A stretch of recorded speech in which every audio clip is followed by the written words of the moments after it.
Hi, my name is Chobion, and I'm your teacher. And my name is Martin, and I'm your student. You're listening to Hidden by Design, a podcast about design for ordinary people, I guess. Are you calling me ordinary? For everyone. A podcast about design for everyone. We believe that the most pleasurable and best design is the design you don't see. That's why it's called Hidden by Design. And the kind of design that works without you noticing. Typically, if you notice that you don't notice the design, that's when you will notice that it's just a nice experience. Everything we say in the show is our own opinion and interpretation of current knowledge and how the trends are and what's happening. And it's what we understand now. We might be right, we might be wrong, but it doesn't really matter. If you think we're wrong and you want to challenge what we're talking about or what we're saying or what I'm teaching, then just write us. Because we hope to become better designers and smarter people and to use this in our everyday life. Thank you for listening. Today's topic is affordance. This is a difficult topic, like really difficult. But we're going to start with a quote. And this quote is quite interesting from the angle of that when I try to look up who said it, there's so many different people who has this quote on them, and no one really knows where it comes from. But I kind of like it still. And so the quote is, we don't see things as they are, we see things as we are. And that really sums up what affordance is to some extent. I guess you're wondering now, Martin, what is affordance? Yeah, I'm trying to break down that quote, first of all, in my mind. So I guess it's saying like when someone sees something or experiences something, it's influenced by the type of person and how that person thinks and how that person acts. As opposed to exactly what that thing is. Yes, exactly. And so that makes designing for that person really difficult because you can present an object for one person and an object for a different person, and they will perceive it differently. That's the word I was looking for. Perceive. Yeah, perception of something. Yeah. Perceive is a really, really good word in this. And we're going to talk about affordance, actually, and perceived affordance. But I'll explain that later. So to begin with, I guess, maybe you will ask me, what is affordance? What is... yeah, okay.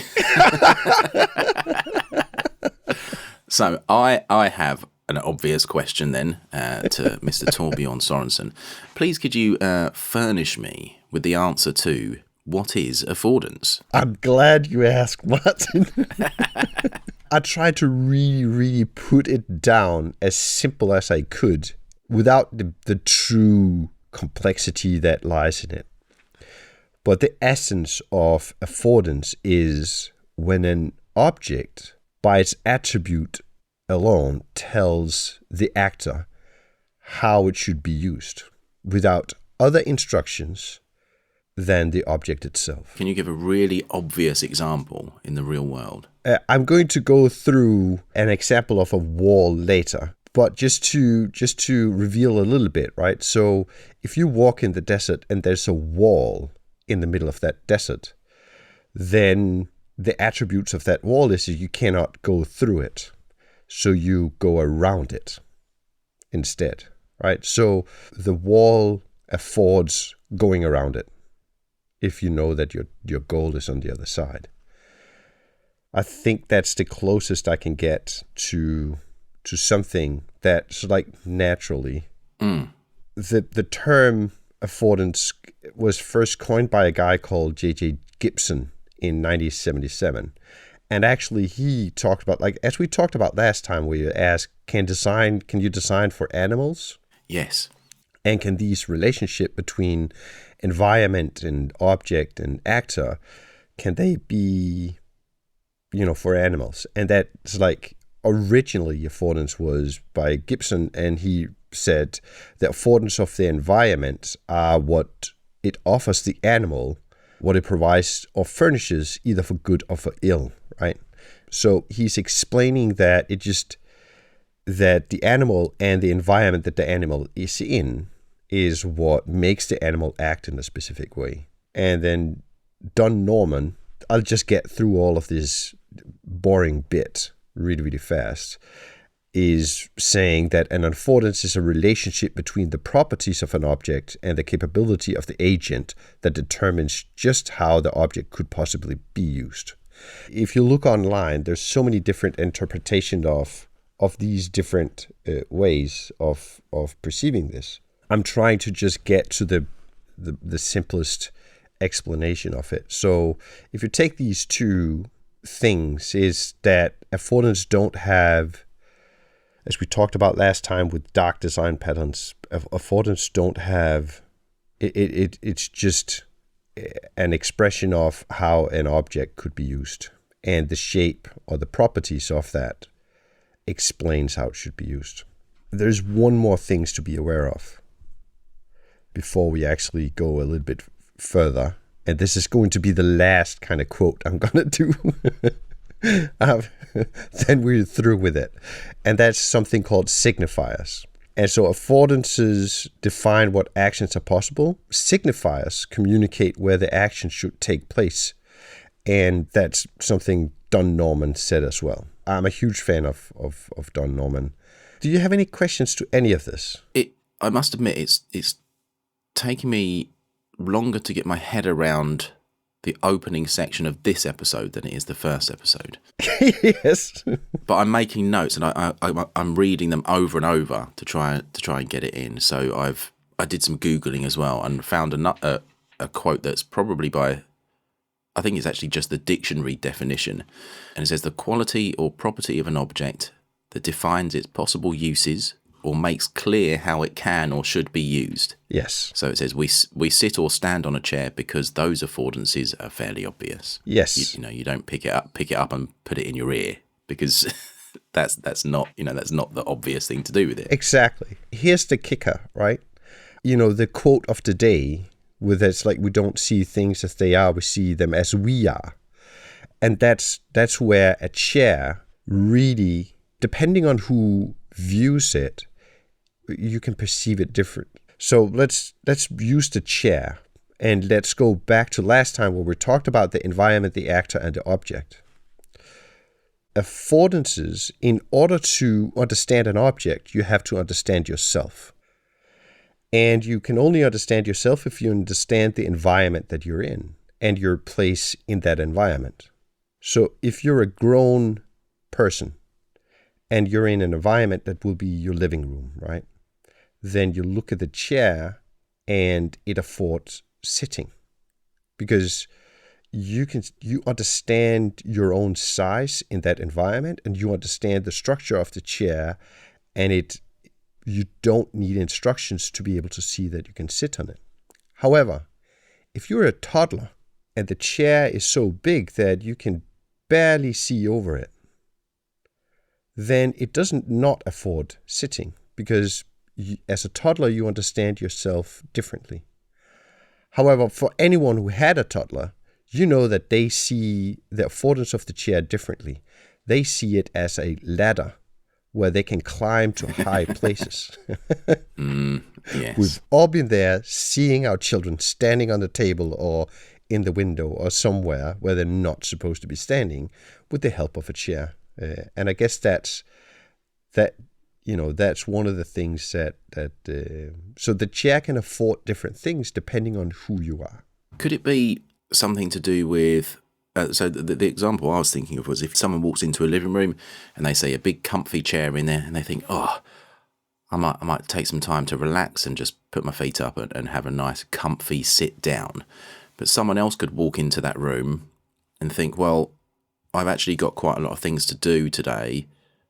Maybe on my laptop. This is the warmest room in the house. I want to work in here, but if I get to sit on that chair, that's not going to be, a decent working chair because it's too comfortable and I won't feel in my most efficient working state. Does that make sense? So it could be depending on what you want to do in that situation. Yes.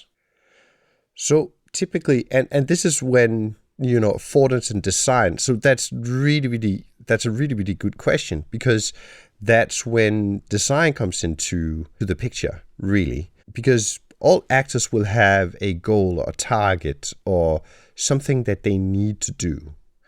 They have a problem that needs to be solved, or they are there for a reason. They went into the living room for a reason. And now they see all of these objects and they understand themselves. They have a target.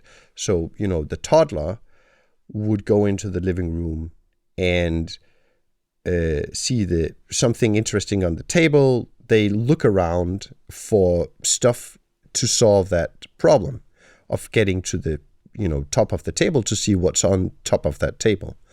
Whereas the adult might go in and have a different target, which is I need some rest, or I need to eat something and I want to sit while I'm eating, right?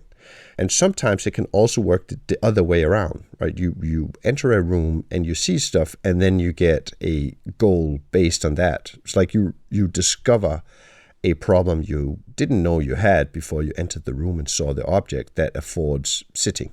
And so it's all about understanding your own capabilities as an actor and your limitations. It's like, what can I not do with this body of mine in this specific environment? And that understanding enables you to have a relationship with an object and understand that object. Is it clearer now? Yes, thank you. So because it is really difficult. It's a really, really difficult. And there's mental barriers, there's physical barriers. There's so many ways that you can understand yourself. So typically, if you go into detail about affordances, you start categorizing. It's like, how can I understand myself, and how can I understand the environment? And this is where perceived affordances come into play, right? Because now, all of a sudden, in the modern world, we no longer only have a physical environment. We also have a virtual environment. And so no longer do you have the luxury of seeing an actual object and the shape. Like, it's no more three-dimensional. When you look at a button, as they were made in the 90s, where it simulated the look of a real button. And so it simulates the looks of a real button so that you perceive that it's something you can click on, but in reality it isn't really. And you have to have that connection between your hand on the mouse that moves a cursor that then clicks on the button as if it was your hand. So now, when you're working with computer screens, you have like a huge level of abstraction on top of it. And so when you understand yourself as an actor, in reality, what you are doing a little bit is understanding yourself as a mouse cursor in a virtual environment, if that makes sense. I've got a question about the virtual environment. I hope I'm not getting too far ahead. So until last week, I had very, very little experience in like virtual reality, specifically environments. So I had a bit of training on virtual reality, and I had a couple of hours session where I had the headset on. Like I said, I'd never done anything before. So as an actor in that situation, my capabilities were very, very limited. I was in this scenario where I literally had no idea what I should be doing. So in terms of, as an actor in that situation, can you have sort of zero capability? And what happens in that situation? Actually, I was thinking, should I talk about Plato or not? And I decided not to. But actually, he described it very well. I don't know if you ever heard about this. If you put a man in a cave, it's like he had this whole thing about imprisoning a lot of people from childhood, and then he would only show them shadows of reality, right? So they would sit in the cave and they would look at shadows on it, like their face would be in the wall. And when they enter the real world, and it's basically what you do when you enter virtual reality, the real world is, and you're positioning that, right? So now you have to understand yourself as an actor in a new environment. And so I believe that that's what you experience. The Plato things, like you've been in one reality for your entire life, and all of a sudden you enter a different reality that changes who you are in that environment. What are you capable of? And I think that that's where we have perceived affordance in that virtual reality, because now, actually virtual reality, it becomes closer to real affordance again, because now you actually have a room.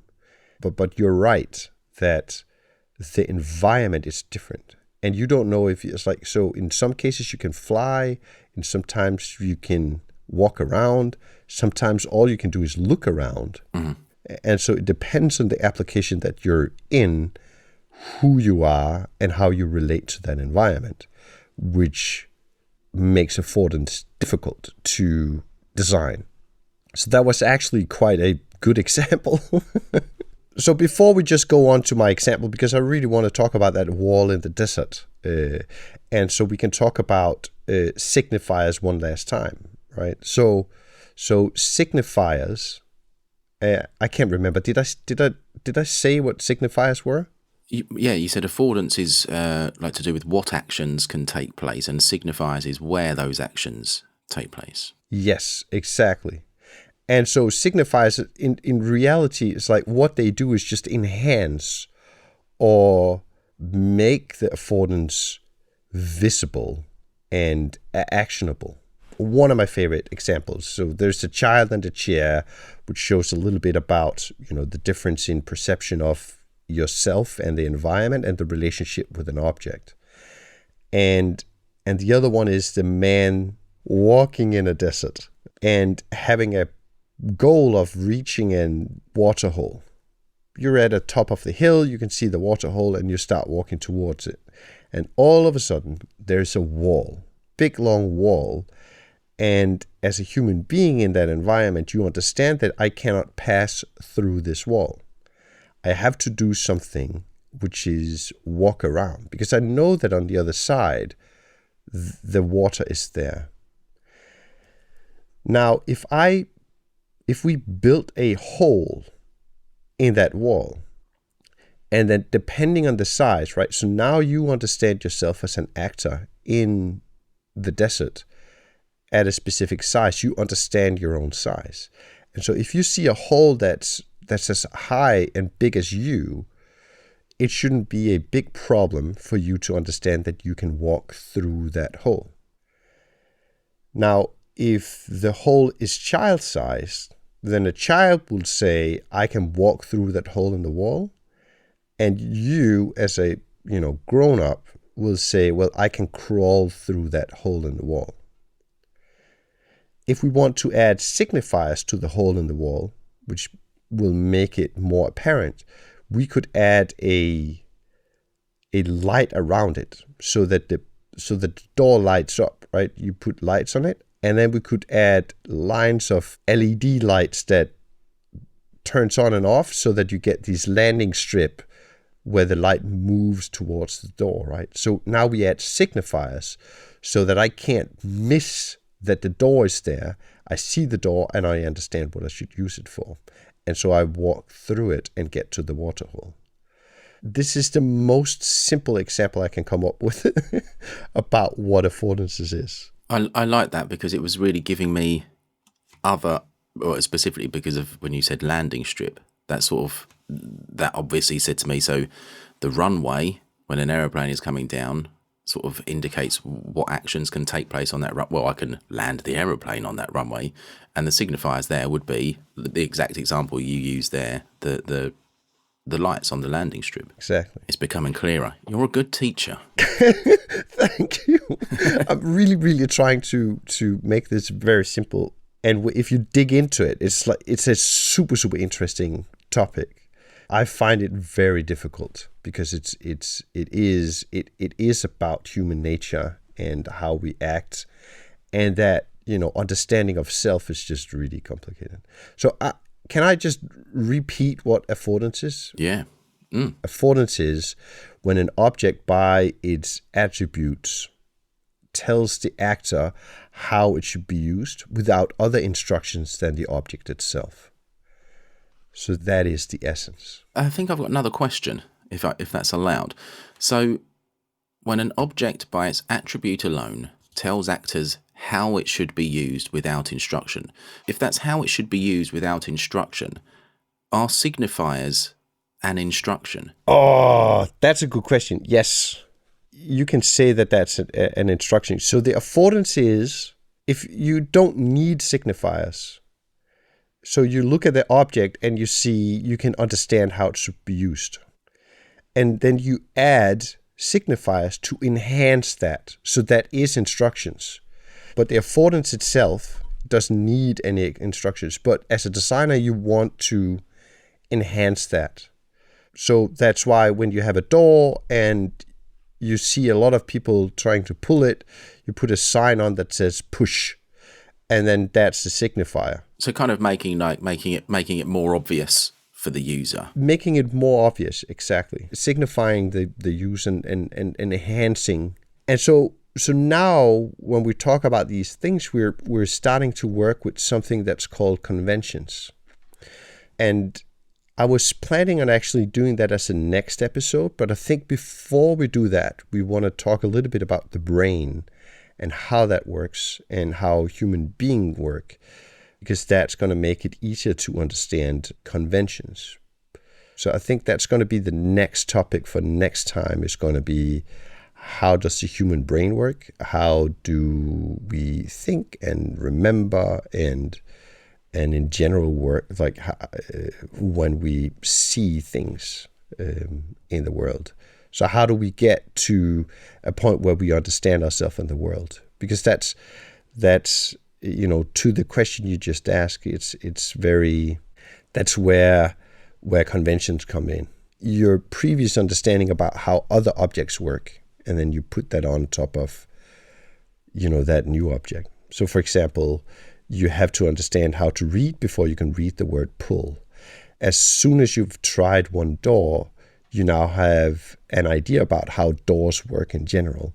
So now it's no longer affordance, it's something called conventions. But let's take the brain first. Do you have any more questions, actually? I think that's it. I think my brain's going to be working on this afterwards. I think it's going to open my eyes, open my mind to ways of thinking about things. I will look at things possibly in a different way. This is a blessing.